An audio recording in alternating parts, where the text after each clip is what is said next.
Another one, dude. Oh, no, look at this. I got that line's got a fish on it. Yes. Yes, that line has a freaking fish on it, dude. No freaking way is this happening right now.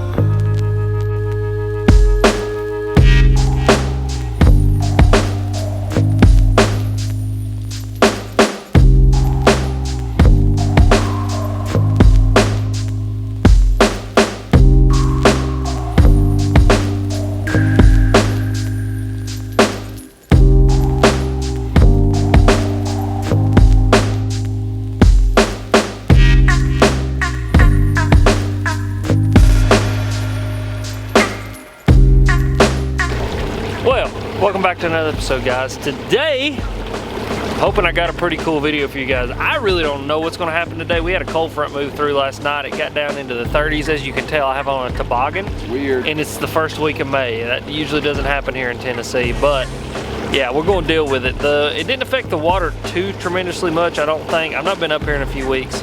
But it's 58, almost 59 right now. So we're gonna have to see. I think we're gonna start with a spook this morning, just go look for a giant bite. That's gonna kind of be my plan this morning, and then I wanna go flipping because I know a lot of these fish should be shallow, and the ones that are shallow spawning that get done, the natural progression is just to move into the trees around them. We're gonna go flip some trees and see if we can get some bites. Right here with Anthony. Hello. You guys have seen him before, him and his brother both. But we're out here, we're gonna see what we can get done. Zero expectations, you guys know how I am. I'm just out here to try to catch fish, have some fun, and that's what we're gonna do today, and hopefully you guys will enjoy today's episode. I mean, dude, they just pummel it too, man. I mean, they're fun to catch. Yeah. I had more fun than I've ever had one night. But I had a really good time. Catch them on top? On top water. Yep. They were just smoking it, dude. Don't bother me none. I'll catch them all day on top like that. There we go.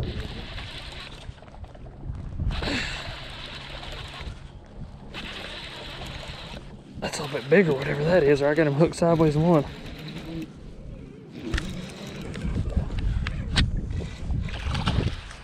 You just got both. Yeah. That's another one.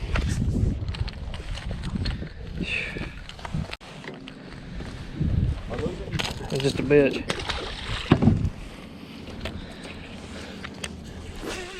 So here's my hope. We picked through enough of these white bass. Old Randy will walk up there and go, hey, my turn now. It'll be about a 7-pound largemouth. There he is, bud. Saw that. Hey, your end guide doesn't have the insert in it. Okay, I was making sure you knew that. There we go. Another one. Dang, that's fun. It's fun. I mean, it's fun. Look at him. He's flipping his top. That's funny as hell.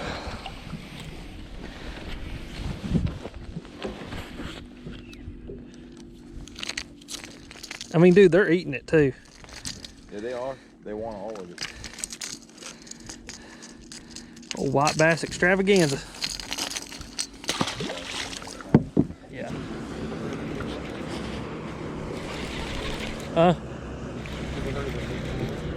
Hey, what now? Enigma rods?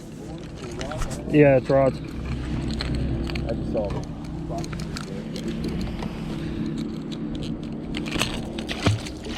There's another one. 13.5 feet. We could probably pull, I mean, we're right on top of them right now.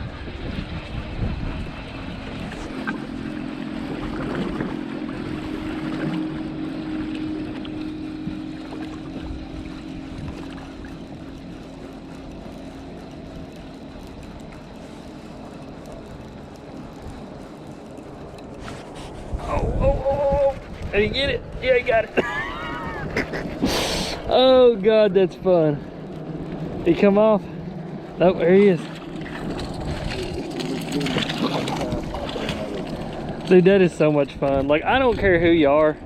Like, when you can just catch them back to back to back to back to back. That's what we were doing on. What is that? Number 8? Well, boys and girls, what has happened here is I grabbed some fish that to me look like a largemouth, and they have ended up being stripers. And we are sitting here just catching them one after another after another. We're up to like number 30 now. Doubled up twice. Just freaking having fun. We're not catching largemouth, so we're gonna catch some whoppers. And I don't think any of you guys would do anything different if you got on them, because the largemouth just aren't really eating today. I think a lot of that has to do with that cold front. There you go, here's another one. Cold front that moved through last night, it kind of knocked them largemouth in the head. Well, these deeper striper like this, they're just gonna be more consistent. And really, the reason I pulled up on this is because I was looking for deeper largemouth, looking for some post spawners. And I guess they're just not out here yet. Anthony caught a little largemouth first thing on a Texas rig, which gave me some hope that there was probably some largemouth here. And I don't know, maybe it's just one of those deals that you got to get through all these whoppers like this, and then finally you'll run into a largemouth. So we're gonna keep doing it here because this is just a freaking load of fun, and keep putting these. Oh, look, there's a largemouth. Hey, there we go. Little largemouth. There we go. There's the first green fish of the day on the deep crankbait. So yeah, that's what we're looking for. We're looking for his big sister, old Bertha, old Nasty Nancy. He's been out here for a minute or two.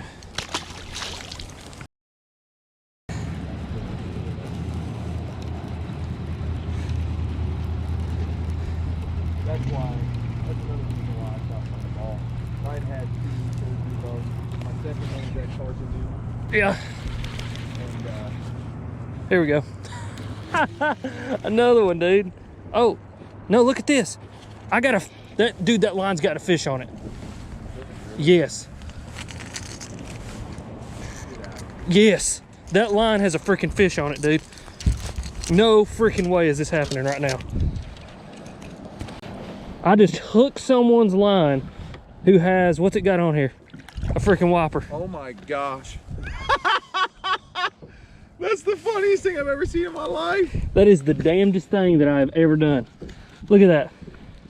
I just hooked someone's line with my crankbait that had a fish on it. That's ridiculous. I didn't hit record until afterwards, unfortunately. I'm king of the world. It's the craziest shit I've ever done in my. I've been to. Never seen anything like I'm that. telling you, 3 county fairs and 2 goat ropings, and I ain't never seen nothing like that. Yeah, will you give me a pair of scissors? This is a cluster. You're gonna pull it.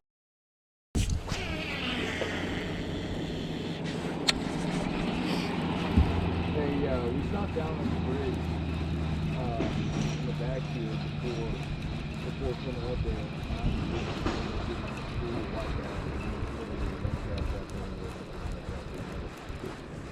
There we go. There we go. We doubled up. Yeah, we're doubled up right now. That's awesome, dude. There you go, bud. What's that? Say that again. No, it's just the two of us. It's just the 2 of us. Catching the white bass. Just the 2 of us. You and every time I hear that song, I think about Austin Powers and Mini-Me. Yeah. That's funny. Old double there. Here. Gracias, You go, man. Hey, Senor Frog. dude, how much fun is that? Dude, it's a blast. That's just They're freaking locked up, fun. too. Down there, deep enough. Couple of nice fish. 1.5, 2.12 smallmouth. Really? 17.5 clubs on the chatterbait. Oh God, big largemouth, dude. Big largemouth, yeah. You stay down. You stay, dude. That's a giant. That's a giant. Holy shnikes! I don't even have that fish hooked, dude. I just got it pinned in its damn mouth, I think. There we go. This is what I was wanting right here. Heck yeah, that's a lot better fish. There you go. Hi. Good stuff. Freaking something. Thank you. We got a cold. Poor fish got a cold tag in him. Where's the Look at that. That poor fish got a coal hole right in the bottom of his mouth. yeah, well, that's leaking. I'm at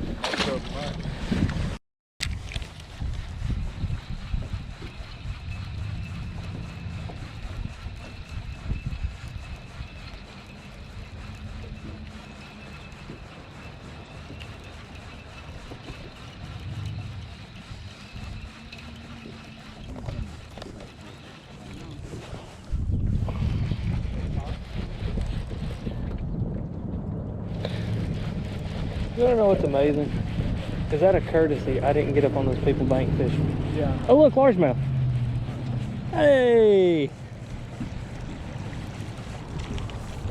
I mean, he ain't a giant, but it's a little largy. I mean, I really truly believe, dude, we could sit here long enough and catch God knows how many. You know what I mean? Well, it wasn't largemouth. Well, there's a few largemouth. Couple. But it was like 40 freaking striper. I literally didn't record them all because at one point we were unhooking them as fast as we were trying to hook them. But I saw all those fish on the graph. It was pretty funny. I whipped up there and I told Anthony, I was like, oh God, they're here. Like, this is gonna be awesome. We're gonna catch a lot of bass. It was. And it was awesome. It was. I just thought it was gonna all be, I thought it was gonna be 40 largemouth, not 40 striper, but either way, ton of fun on the freaking crankbait. That was my first deep fish this year. So I'm kind of looking forward to getting on that bottom. I'm actually going to spend a little bit more time offshore this year and see if I can catch some more fish deep. I just got on that river stuff the past couple years, and I just didn't really, you know, think about my deep stuff like I usually do. And this is something that I usually spend a lot of time doing. And, you know, years ago, I say years ago, 2-3 years ago, I would come out here and graph for hours, find these fish, come out here and deep crank for them, throw a big swim bait, and I'd catch a lot of fish. And then I found my river stuff and just kind of got away from that. Now, I'm still going to go catch frogfish because there's You got it. you got to. There's nothing better than that. But I think this year I'm going to spend some time on some deep fish. But Anthony's got to go get his hair cut here in a minute. Look at this thing. I mean, look at that. I'm bad too. I mean, it's literally, I'm gonna look like Castaway before it's all said and done. But we're gonna go hit a couple more spots, see if we can put some more fish in the boat, and then we're gonna get his happy ass back to the boat ramp, get him a haircut, because he's actually got to look professional. See, I don't got to worry about that. School's out, it's whatever. Yep. But Anthony's actually got to go like sell cell phones and Sometimes. stuff. Yeah, sometimes he's got to look professional. Halfway, half decent. Not out here though. Not out here though, yeah, that's right. But yeah, so that's what we're gonna go do. Hopefully you guys are enjoying this, because I know I've enjoyed every single minute of it so far today. But yeah, let's go catch some more fish before we end today's episode. You know what I mean? Like right there, that should be the fish. See that one little just isolated chunk back there by itself? Yep. Right there. Told you. Nice fish. Thank you, buddy. You're good. You're good. There it is. I literally called that one, bro. I straight up called that one. That was funny. Did you have the GoPro on? I did. My man. That's so funny. I said right there, that one little isolated piece of cover. That's so funny. All right, guys, so I called that fish. Let me tell you why. Great learning opportunity right here. You guys see you've got the massive bush tree thing here, right? This little isolated piece of stuff just right here by itself, that's what that fish wanted to be on. A lot of the times it's too hard to pick apart the big thing, and for the most part those fish want to be on something small and isolated, and so he was on that little isolated piece of cover right there. And like I said, literally, you heard me, I called it, I said that's where that fish should be. They should be right there on that little isolated piece of cover. That is where he ended up being, because when you flip something in there that looks like a bluegill and they're eating bluegills, he goes old Munchtown on it. So yeah, that's fun. Good quality fish too.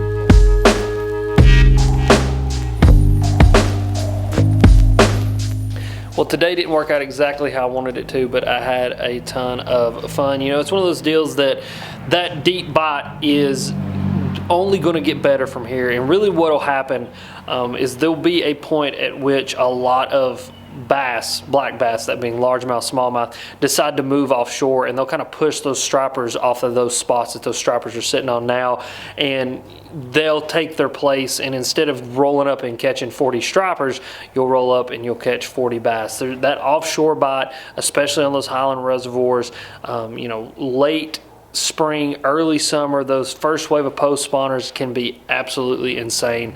And today was fun. You know, it was just one of those deals where there was a lot of stripers with some black bass, largemouth mixed in.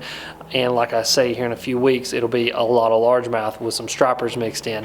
But I thought I'd take a minute to talk about what I caught all my fish on, because I caught them doing two extremes. I caught them deep cranking and I caught them flipping, which again, I think, you know, in one way you're dealing with some post-spawn fish that may be more residential, and another way you're dealing with some post-spawn fish that might be a little more migratory. And so I thought I'd talk to you guys about that and then just talk about the crankbait rod reel and all that kind of stuff. So let's get into that. All right, so like I said, I think today I was dealing with two different kind of post-spawn bass. Right now, I didn't catch a ton, but the ones that I did catch kind of really told me a lot about what is to actually come. And what's going to be amazing is that that deep bite and that shallow bite could change by the hour, it could change by the day, it could change by the week, just depending on how much more warm weather we get. You know, right now we're on a full moon, and I think that a lot of the times that those fish kind of almost go in waves. Like they'll come up in waves to spawn and they'll go off in waves to go post spawn. And I believe that I just kind of hit that first few fish of that initial wave that are going to move off post spawn. And really, like I say, over the next couple of days, even hours, maybe even weeks, that deep bite is really going to pop off. Now, I also believe that you deal with two different kinds of fish. I think you deal with residential fish and you deal with migratory fish. These residential fish, they'll stay in an area all year, right? They want to stay in that 4 to 5 to 6 foot range of water. They may pull off sometimes and get like in 10 foot, but for the most part, they're going to stay shallow their entire life.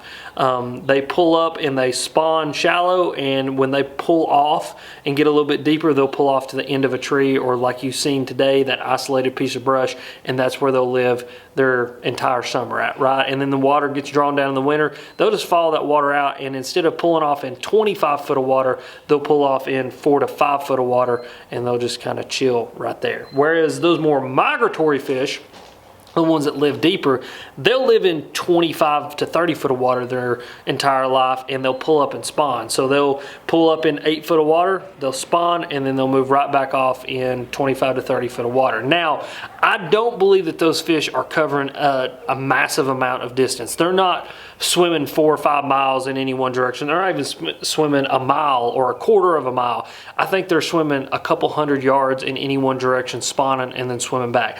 That area that I was fishing today is pretty much just a ditch in the middle of a river channel. Bobby! Shut that! Anyway, it's a ditch in the middle of a river channel, and those bass just kind of live in that ditch all year long. There's a couple rock piles out through there as well that they orient to.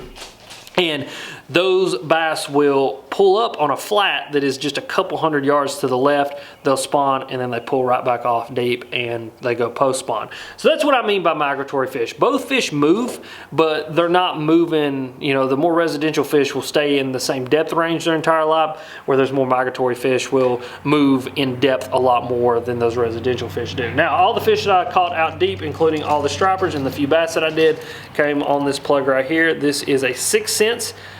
This is their 20-foot diver in the Cloud series, so I believe it's called the C20, maybe called the CT20, but I want to say it's called the C20. And I was throwing in this little lavender white side chartreuse belly shad.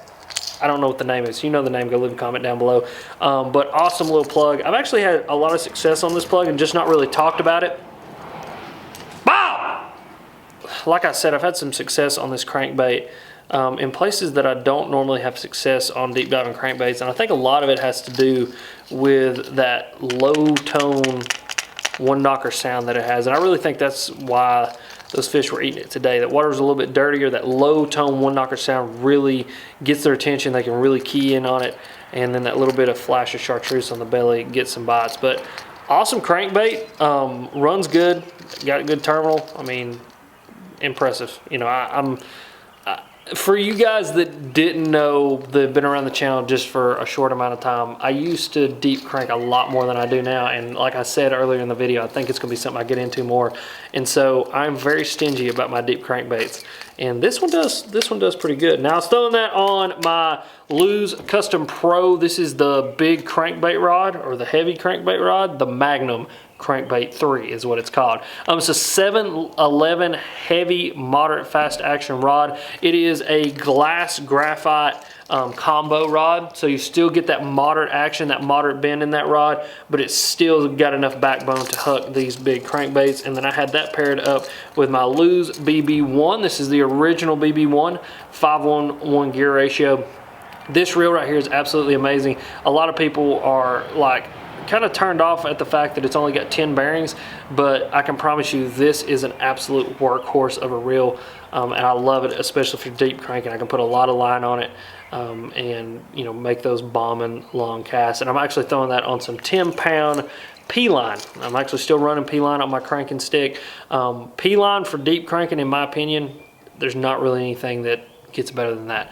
So I'm just running some 10-pound P-line on that. Now, the other fish that I caught, that one little dude that I intercepted before we had to leave on that bush, I caught him on the old Rage Bug Moon Juice 3/16 ounce Balmar flipping weight from Beast Coast, some 17-pound fluorocarbon, my Super Grip rod, and my Classic Pro reel, 7.51 gear ratio, and jacked his face. But yeah, guys, that's today. Had a ton of fun. Didn't catch a ton of largemouth. I wanted to catch a lot more largemouth, but I still had a massive amount of fun. It really kind of gets me jacked up to get out there to, you know, put some time in behind the graphs and find some fish out deep this summer and try to catch them, because I know I can do it. I used to do it a whole lot more than I do now. I just got away from it because when that river bite gets hot, it's hard not to go up there and fish that current. But yeah, hopefully you guys enjoyed it. You know where to go leave comments, all that kind of stuff. I'll have everything linked down below, all the gear I use and all that kind of stuff. But as always, you guys are sweet, and thank you for watching.